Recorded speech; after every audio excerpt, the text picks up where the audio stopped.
We're going to look at chapter 14, which is short, and it's over the autonomic nervous system.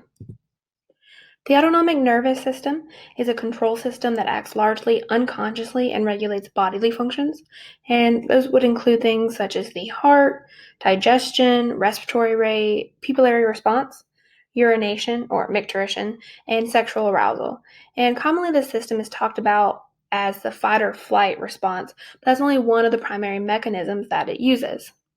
So we'll be looking at this part of the nervous system. The abbreviation for autonomic nervous system is ANS, and it's usually responsible for any subconscious bodily process. It's going to be controlled mainly by the hypothalamus and some other associated structures, and we're going to compare and contrast the autonomic nervous system with the somatic nervous system. The somatic nervous system was introduced in chapter 9, and it's part of the peripheral nervous system associated with skeletal muscle.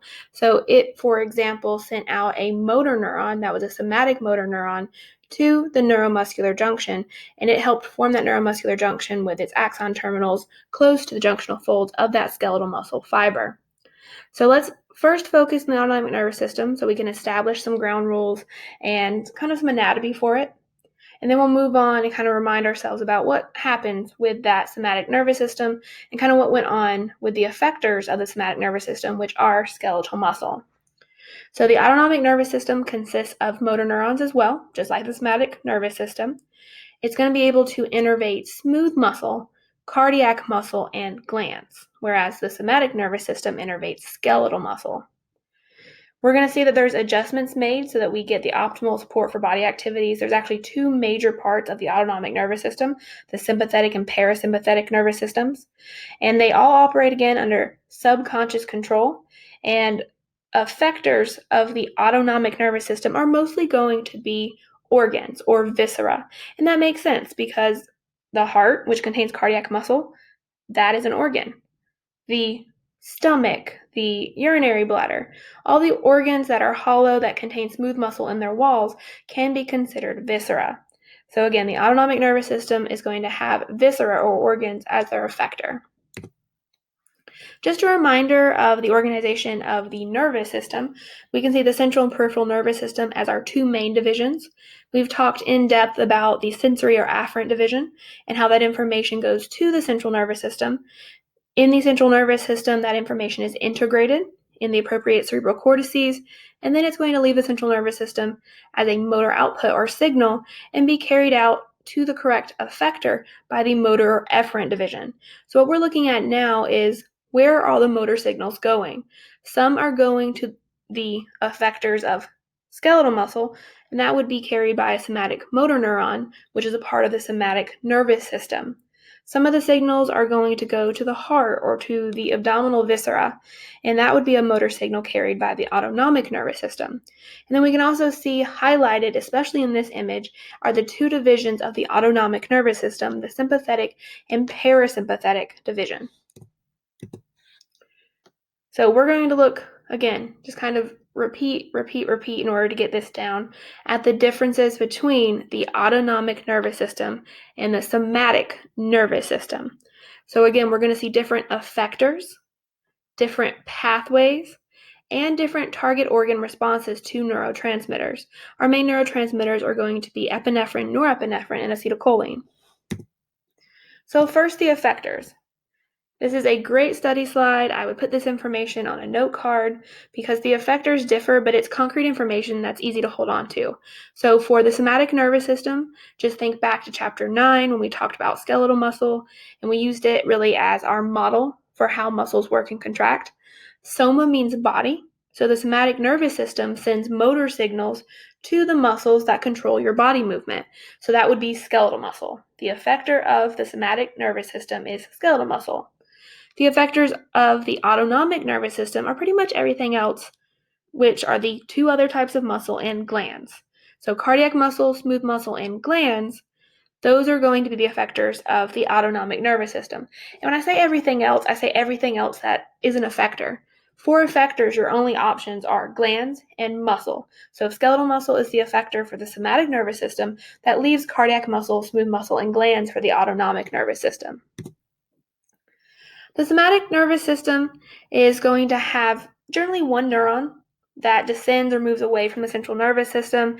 It'll be heavily myelinated. It'll go towards skeletal muscle, and that innervation will occur at the neuromuscular junction. So the somatic nervous system generally has as its efferent pathway a heavily myelinated group A fiber, meaning signals are conducted very quickly through its axon. And again, that's going to be a somatic motor neuron going towards the neuromuscular junction. The effector, again, skeletal muscle. And whereas the axons of the autonomic nervous system are not just going to be made up of one neuron, descending signals of the autonomic nervous system are actually two neuron chains. So an upper and lower neuron, and these descending neurons are called the preganglionic and postganglionic neuron. The preganglionic neuron has a lightly myelinated axon, and it comes directly from the central nervous system. And then it will synapse with the postganglionic neuron of the peripheral nervous system. And the peripheral nervous system postganglionic neuron is going to have generally a non-myelinated axon that extends to an effector organ. So it's non-myelinated, it will not conduct as fast as the heavily myelinated group A fiber of the somatic nervous system. So here's a great overview of the motor neurons involved in the somatic nervous system up top and the autonomic nervous system we can see down at the bottom. So the somatic nervous system is just highlighted with this one bar, the superior bar. We can see it consists of one motor neuron, so cell body with its dendrites, axons.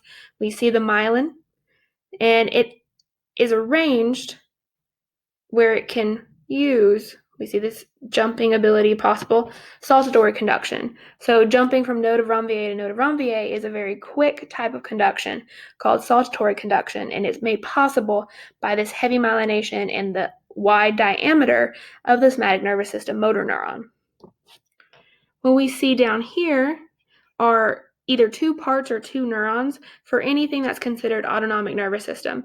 And these are all motor neurons. It's just a two neuron pathway if we're talking autonomic versus somatic nervous system. We can also see the effectors for the somatic nervous system, skeletal muscle, and then the effectors for the autonomic nervous system are smooth muscle, cardiac muscle, and glands. And we're going to look more at all this information. I just want to point out a couple of things. We see the abbreviation for acetylcholine here. So these little green triangles, that is acetylcholine as a neurotransmitter. We see the blue circles here, that's norepinephrine. So NE is norepinephrine. And then we're not seeing down here kind of a different color for epinephrine, but epinephrine is sometimes released in this special situation here, which is actually the nervous system communicating with an endocrine organ. And then epinephrine or norepinephrine would be released into the blood instead of being released to, or directly to, I should say, an effector organ. So we're going to look at all that in more detail. I just wanted to highlight some things so we can work on reading this. So, review. Somatic nervous system neurons release blank at the neuromuscular junction. And that neuromuscular junction will take that blank, which is neurotransmitter, and will have an excitatory effect, or an excitatory effect will occur.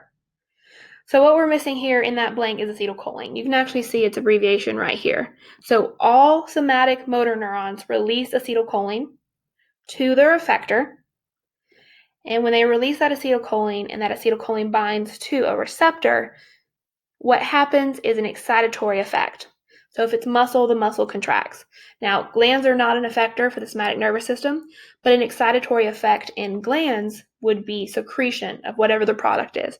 Maybe it's mucus, maybe it's an enzyme, maybe it's a hormone. But muscle contracts, glands secrete. So for the autonomic nervous system, we see that a little bit different. We have kind of a series of neurotransmitter release. For example, all preganglionic fibers release acetylcholine. And then postganglionic fibers release acetylcholine or norepinephrine. But we can't make these all or nothing statements like we can for the entire somatic nervous system. But with the somatic nervous system, there's just one neuron, so it releases one neurotransmitter. It's a lot easier to kind of put all on one card if you're making flashcards, or to kind of digest quickly. So we'll spend a lot more time on the autonomic nervous system because it's a little more complicated. It does involve a two neuron pathway. We can make one all or nothing statement and say that all preganglionic fibers, which means all axons of the first neuron in this pathway release acetylcholine. And then we have two options for the postganglionic fibers or postganglionic axons. What we also don't know is whether or not the effect of the neurotransmitter, whether it's norepinephrine or acetylcholine, will be stimulatory or inhibitory. It could be both for the production of a neurotransmitter from a postganglionic fiber of the autonomic nervous system. It just depends on what organ the neurotransmitter binds, and maybe not even what organ, maybe what receptor of that organ it binds to. So the autonomic nervous system effect on a target organ is definitely dependent upon the neurotransmitter released and the receptor type of the effector. So we'll come back to that. We're going to review that image. You're going to see the somatic versus autonomic repeatedly. We're going to add to the layers, talk about different type of receptors. But let's just take a step back and kind of review or introduce, moreover, the divisions of the autonomic nervous system. So the names have been introduced to you. Sympathetic and parasympathetic nervous system, or divisions of the autonomic nervous system.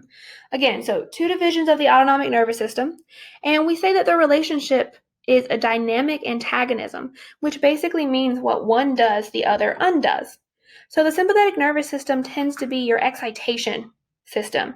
It's going to mobilize the body during extreme situations, and the parasympathetic is going to be more like your rest and digest system. It's going to perform maintenance activities, conserve body energy.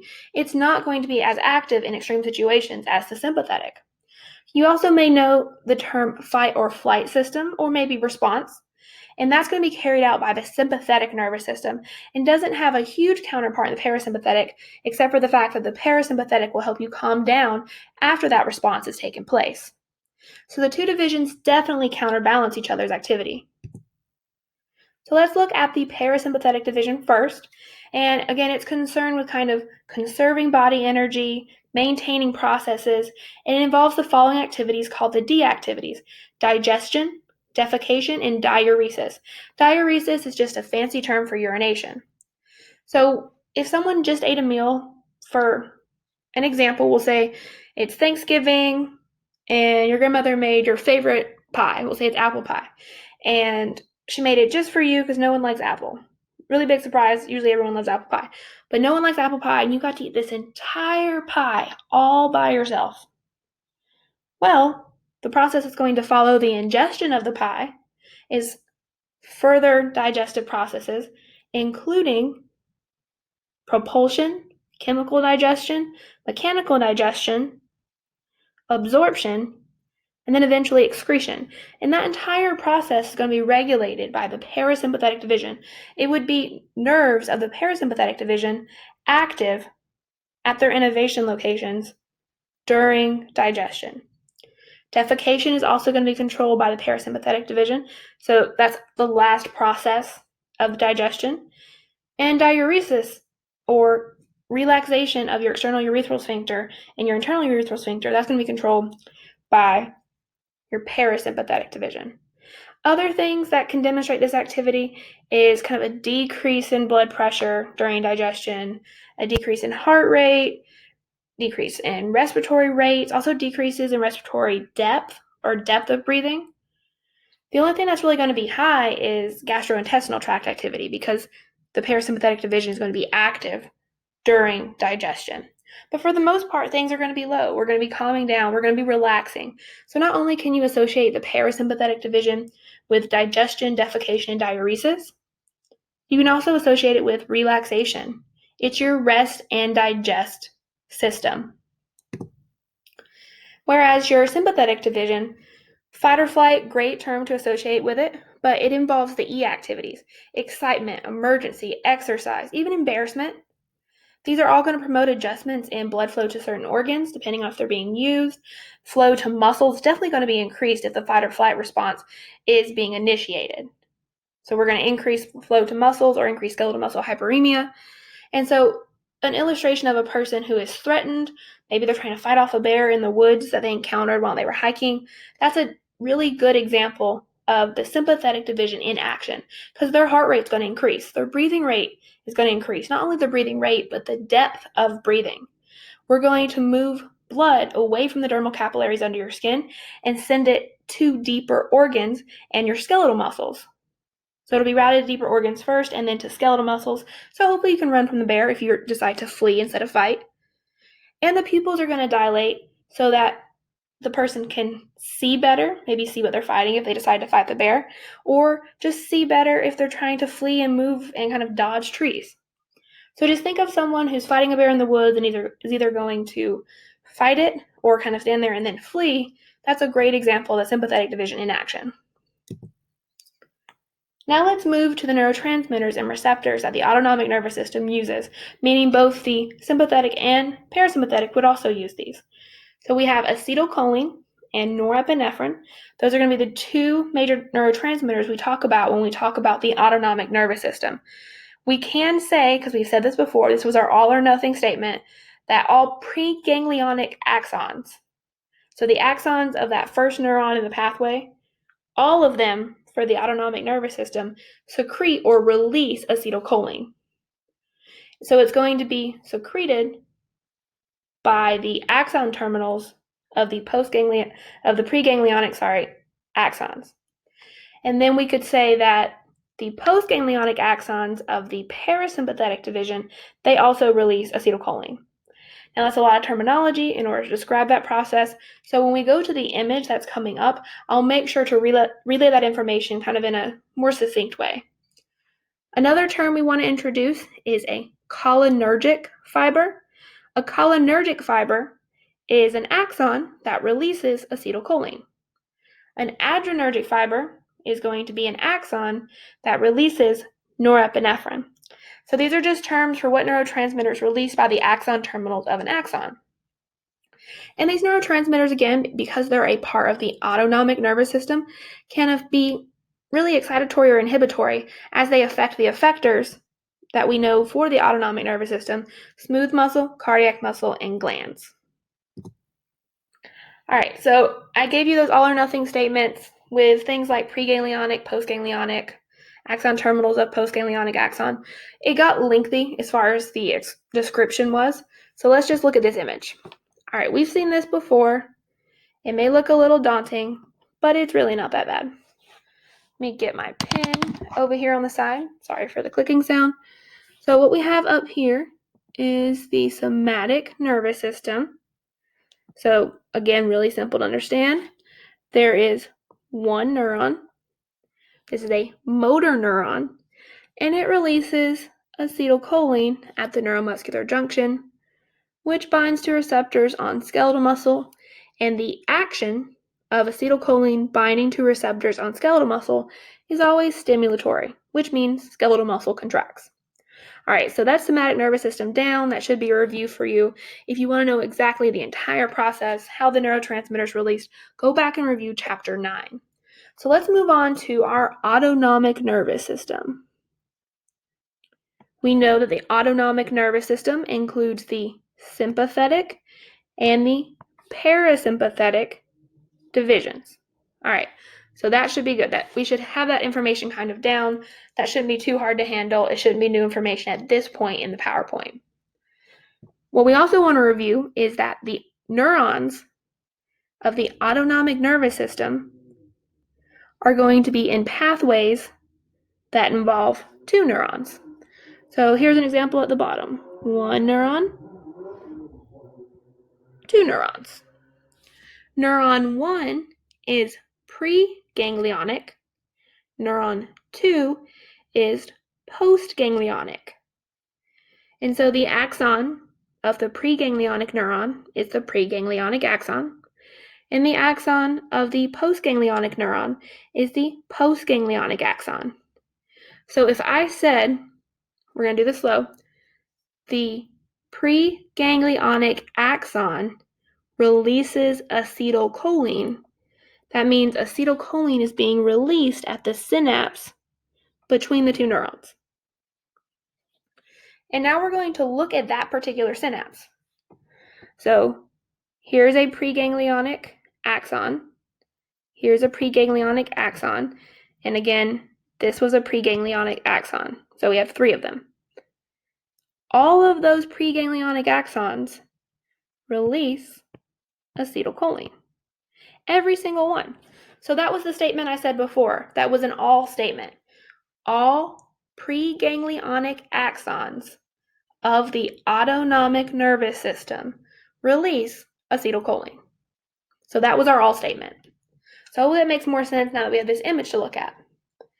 Now, if we're looking at the second neuron here, there's one exception, so I'll say second neuron or second part. So this is going to be a second part. And then here was our other second part. So the second part or second neuron in these pathways can release either norepinephrine or acetylcholine. If we're looking at the parasympathetic division, I can say that all postganglionic axons, so all axons of the second neuron in the parasympathetic nervous system, that's what I'm talking about. All right, so all postganglionic axons of the parasympathetic nervous system release acetylcholine. That means if you're looking at a neuron that is close to the effector and the neuron is a part of the parasympathetic nervous system, it's going to release acetylcholine. And its effect could be stimulatory or inhibitory. It just depends on the neurotransmitter and the receptors on the effector organs. Whereas if we're looking at the sympathetic nervous system, the second or postganglionic axon for the sympathetic nervous system, it's going to release norepinephrine. And norepinephrine is really similar to epinephrine. So if we're looking at this special exception here that had a part 2 instead of a neuron 2, it's also going to release norepinephrine, but could also release epinephrine. And still, the stimulatory or inhibitory effects will stand, whether it's parasympathetic or sympathetic, for these neurotransmitters acting on their effectors. All right, let's move on and look at some new terminology. So there's two types of receptors that would bind to acetylcholine. There's the nicotinic and muscarinic receptors, and they're just named after drugs that were used to study and locate and understand these receptors. And so they're named after drugs that bind to them and mimic acetylcholine effects. So a nicotinic receptor, first and foremost, it binds to acetylcholine. We would find nicotinic receptors at the neuromuscular junction. They'd be on the motor end plates of the skeletal muscle fiber. We'd find them on postganglionic neurons, whether it's sympathetic or parasympathetic. So we would find them on really like the cell bodies of the postganglionic neurons, that second neuron in the pathway. We'd also find them on that second part or that special situation we looked at. We don't know a lot of details about it, but that's actually the hormone-producing cells of the adrenal medulla. If you've ever heard someone say, I just had a surge of adrenaline and I was able to do something that I'm not normally able to do, that was most likely because they had norepinephrine or epinephrine released into their blood. This is where the endocrine system and the nervous system work well together, but we still consider it a part of the sympathetic nervous system because it's a mechanism of the fight or flight system. And the effect of acetylcholine binding to these nicotinic receptors is always stimulatory. So let's look at that image again. Everywhere you have a star, so this is above the ganglia or cell body of the postganglionic neuron. Everywhere you have a star, that's where you would find nicotinic receptors, meaning when this acetylcholine binds to the nicotinic receptors on either the dendrites or cell body of this postganglionic neuron, it would be excitatory. It would cause a gradient potential that causes an action potential and eventually would lead to the secretion of norepinephrine or acetylcholine from the appropriate postganglionic neuron. Here, if we look again at the sympathetic system and this kind of special situation, this triangular structure, that is the adrenal medulla and adrenal cortex. Those two structures make up the adrenal gland. So that triangle structure is the adrenal gland that sits atop your kidneys. Now, acetylcholine, these green triangles, can act on the middle part of the adrenal gland and cause the release of epinephrine and norepinephrine to the blood. Now, while epinephrine and norepinephrine act like neurotransmitters in the brain, if they're released to the blood, they act like hormones. So hormones are a lot longer distance as far as travel to an effector, but they're going to still be able to act on receptors that accept these neurotransmitters.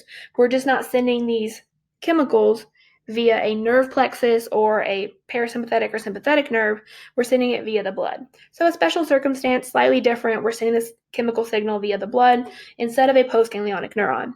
But there's still two parts to this pathway, and this pathway is involved in the sympathetic nervous system. All right, again, before we move forward, I just want to make sure we know what nicotinic receptors are. Nicotinic receptors bind acetylcholine, and they're located on the postganglionic neuron, usually dendrites or soma. The only other location is going to be on the receptors for acetylcholine of skeletal muscle. And since when acetylcholine binds to a nicotinic receptor, so acetylcholine to nicotinic receptor, it's always stimulatory. It makes sense that this particular receptor on the skeletal muscle as its effector organ would also always be stimulatory. It's also always stimulatory here, here, and here. All right, we had nicotinic receptors and muscarinic receptors. Both bind acetylcholine, so muscarinic receptors bind acetylcholine. Muscarinic receptors occur on all the effector cells or the effector organs that we were looking at for the autonomic nervous system. So they tend to be stimulated by postganglionic cholinergic fibers. So what that means is they're stimulated by the second neuron in the pathway, postganglionic, neurons that release acetylcholine. So if there's a second neuron in a pathway for the autonomic nervous system and it releases acetylcholine, it can stimulate a muscarinic receptor. And that receptor response is going to be either inhibitory or excitatory. It does, again, all depend on the receptor type and the receptor type on the specific target or effector organ. All right, let's also look at adrenergic receptors. So muscarinic, nicotinic receptors, those are going to bind to acetylcholine. Adrenergic receptors are going to bind to norepinephrine. And there's two types. So there's a couple of subclasses, but they're only of two types, and that is alpha and beta. So you could have alpha 1, alpha 2, beta 1, 2, and 3, but there's still of two main subtypes with different subclasses. The effects of norepinephrine when they bind to an alpha receptor, always excitatory, always stimulatory. The effect of norepinephrine when it binds to a beta receptor, we could say, is going to be generally inhibitory. We could pretty much say always inhibitory. And there's only one notable exception to these rules. So if you want to say always instead of generally, works perfectly fine. Just make sure you note this exception, that even though when norepinephrine binds to beta receptors, it's generally inhibitory, the exception is when norepinephrine binds to beta receptors of the heart, the reaction of the heart is stimulatory. We're going to actually increase cardiac muscle contraction. All right, here we can see using this heart symbol and this lightning bolt symbol, the location for adrenergic and muscarinic receptors. Again, adrenergic receptors are found in areas where they're going to be stimulated by norepinephrine, and muscarinic receptors are found in areas where they're going to be stimulated by acetylcholine. But you could have both on the organs of the abdominal viscera, or you could have some or both on the heart. It just depends what neurotransmitter binds to what receptor on which effector organ as to whether the effect is stimulatory or inhibitory. All right, so let's go back and talk about the divisions of the autonomic nervous system. Again, sympathetic, parasympathetic, those are our two divisions. We said the relationship resulted in a dynamic antagonism, and that antagonism is going to be able to precisely control visceral activity, visceral meaning organ. So most visceral organs are going to be innervated by both sympathetic and parasympathetic fibers. Fibers are talking about their axons. So they're going to be innervated by both. Sympathetic fibers are generally going to increase stuff. Parasympathetic fibers are generally going to decrease stuff, and I'll elaborate in a minute. So if sympathetic fibers are active, they tend to inhibit what the parasympathetic system would do. If parasympathetic fibers are active, they tend to inhibit what the sympathetic system would do. Now, there are circumstances where the sympathetic fibers can override parasympathetic nervous system action. So the true inhibition is going to belong to sympathetic fibers to the parasympathetic nervous system. But there's still that dynamic antagonism and back and forth. What one system does, the other one undoes, and vice versa. So examples of things that the sympathetic fibers could increase are heart rate, respiratory rate, and kind of breathing depth as well. And if we're increasing heart rate and respiratory rate because the sympathetic nervous system is active, we're not going to be increasing digestion and elimination, which are really the function of the parasympathetic nervous system. Instead, we'll inhibit digestion and elimination, even diuresis. Parasympathetic fibers would be able to do the opposite of the sympathetic fibers. So if sympathetic fibers increase heart rate, parasympathetic fibers decrease heart rate. And if we increase respiratory rate with the sympathetic fibers, we would decrease respiratory rate with the parasympathetic fibers. So you can see this back and forth. But the parasympathetic fibers also allow for digestion to take place. The digestion fibers are going to be parasympathetic. When digestion is occurring, the parasympathetic fibers are active. And that is also going to be seen when we are performing diuresis or urination or defecation. So discarding of waste will actually use the activity of the parasympathetic nervous system. Now, there's a couple of different mechanisms that use just one division of the autonomic nervous system over the other. One is sympathetic tone. So the sympathetic division is actually able to control blood pressure and keep the blood vessels in a continual state of partial contraction or constriction. This sympathetic tone is also called vasomotor tone, and it's why we have blood pressure regulation. It's responsible for that mechanism. So sympathetic fibers definitely fire or constrict more rapidly blood vessels in order to cause blood pressure to rise. If they constrict a little bit, they're going to put pressure on the blood that's within the lumen of these blood vessels, and that's going to increase blood pressure. This activation usually involves alpha adrenergic receptors. Sympathetic fibers are also going to fire less rapidly to really promote vessels to dilate or decrease blood pressure. So they don't widen as quick as they constrict. So there is such a thing as kind of overactive sympathetic tone that can cause hypertension or a rise in blood pressure that lasts longer than it should. And the activation of beta-adrenergic receptors tends to be what causes them to dilate instead of constrict those blood vessels. So alpha blocker drugs can be given to treat things like hypertension because it's going to interfere with those vasomotor fibers that are being activated via alpha adrenergic receptors. There is also a thing called parasympathetic tone, and that would slow down the heart. It would kind of dictate normal activity levels of digestive and urinary systems, kind of a back and forth thing where digestion occurs, then elimination, digestion, then elimination. And when there's periods of activity or exercise, the normal activity levels of digestion and urinary system will decline slightly. The sympathetic division, though, like I said before, can override these effects. If you're stressed, you might think that you're experiencing moments of kind of digestive or urinary retention, that maybe you have some GI problems or abdominal cramps or increased acid reflux. Those things can be occurring because of the stress and the fact that the sympathetic nervous system is overriding kind of normal activity levels for things that are controlled by parasympathetic tone. There's also drugs that can block parasympathetic responses and therefore increase heart rate and block fecal and urinary retention. Again, there are very unique roles for the sympathetic division that don't have a parasympathetic counterpart. And those are going to be activity of the adrenal medulla, sweat glands, kidneys, and blood vessels. Because we already talked about sympathetic tone. So this is just kind of expanding on those unique roles. So sympathetic tone is one unique role of the sympathetic division, but we also want to look at a thermoregulatory response to heat, the release of renin from the kidneys, and some metabolic effects. So let's talk about the thermoregulatory response to heat first. So applying heat to the skin can cause reflexive dilation of blood vessels. The blood vessels here in question are going to be dermal capillaries. And when those dermal capillaries expand or dilate, that's going to allow heat to escape from the body. That heat escaping from the body actually activates sweat glands. There's a lot of water in sweat, and that heat that is leaving or escaping the body will be absorbed by the water in that sweat, and that water can hold a lot of heat before it evaporates. That's actually called the high heat vaporization of water. So essentially what we're seeing here is that capillary beds under your skin will dilate when your temperature rises. That dilation allows heat to escape from the body. The heat escaping from the body activates sweat glands. The water in the sweat glands absorbs the heat. When they absorb enough heat, the water is going to evaporate, taking the heat with it, and that helps to cool the body. And then we see the opposite occur when temperature falls.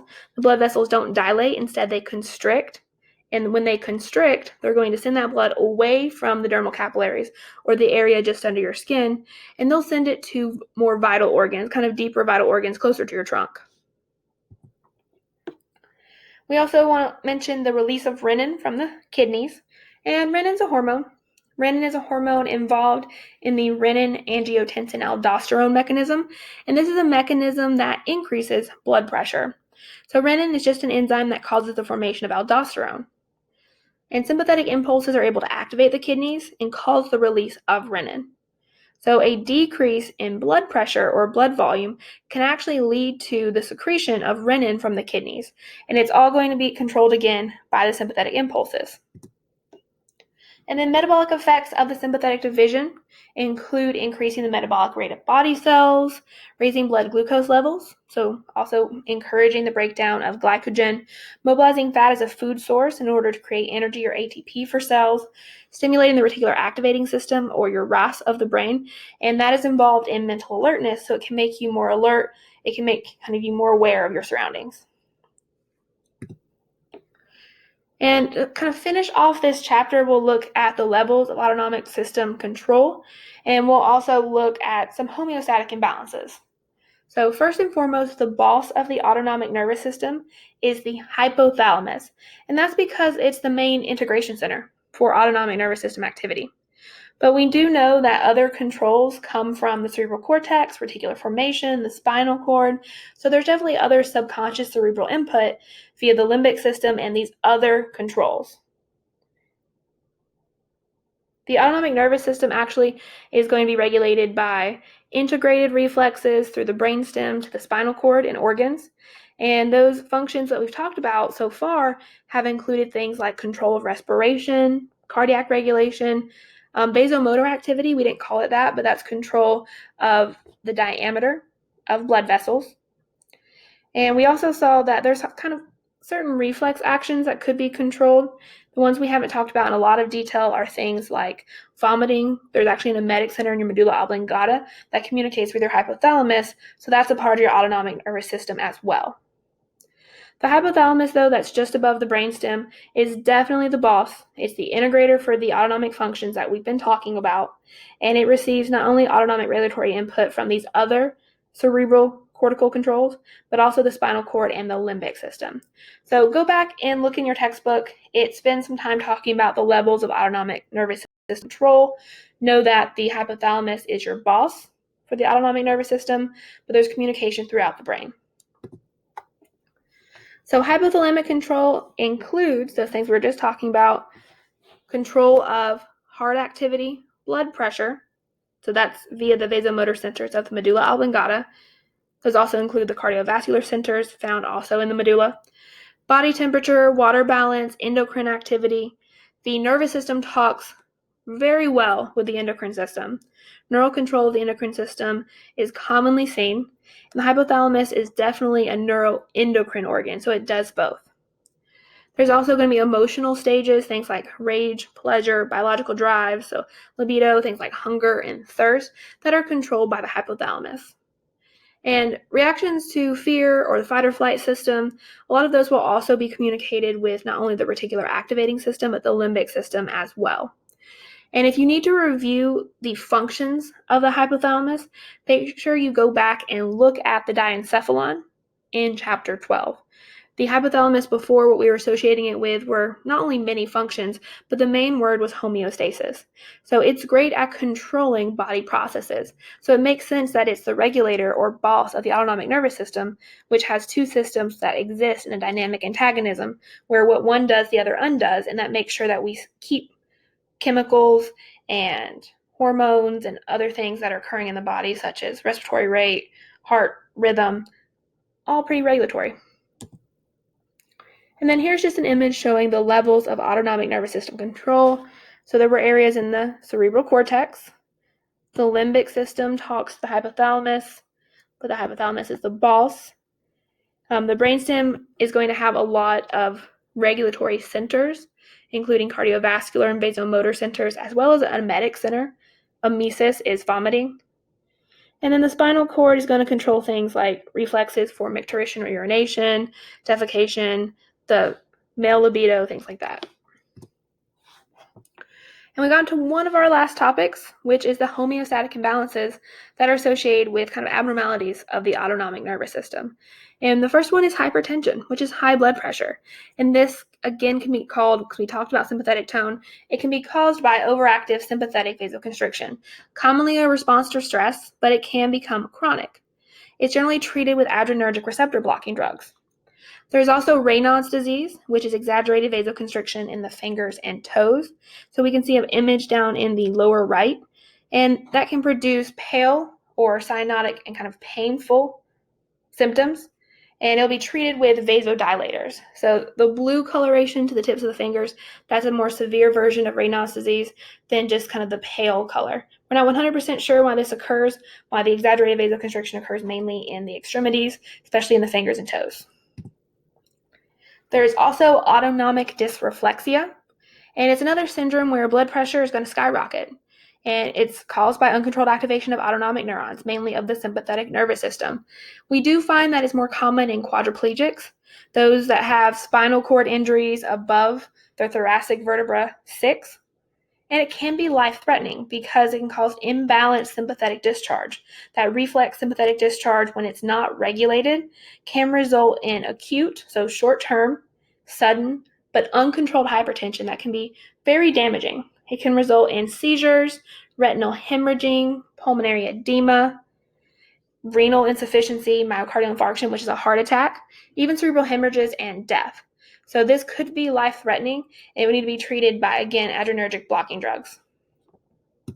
And that is it for Chapter 14 over the autonomic nervous system. So make sure to go back and review that image where we looked at the somatic versus autonomic nervous system. Go back and review the differences between the effectors, the efferent pathways, and the neurotransmitters of the autonomic nervous system, and make sure you know the special roles for the sympathetic nervous system. And then, if you have time, go back and review our 4 chapters for the nervous system.